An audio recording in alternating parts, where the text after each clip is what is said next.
кухня. Тут и белая смородина, и зеленоватый крыжовник, и голубика, как будто покрытая легким инеем. Если приглядеться, на филенках слегка заметная патина цвета черничного варенья. В этот же оттенок выкрашена дверца изнутри. Такие неназойливые яркие включения.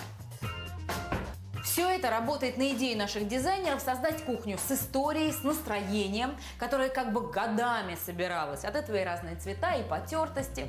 Благодаря перепланировке мы пришли к правильному кухонному треугольнику: холодильник, мойка, плита. И перемещаться удобно, и рабочего пространства много. Столешница идет вдоль двух стен. Она из искусственного камня, прочного и непористого.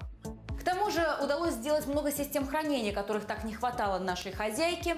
Шкафы верхнего яруса, внизу много ящиков.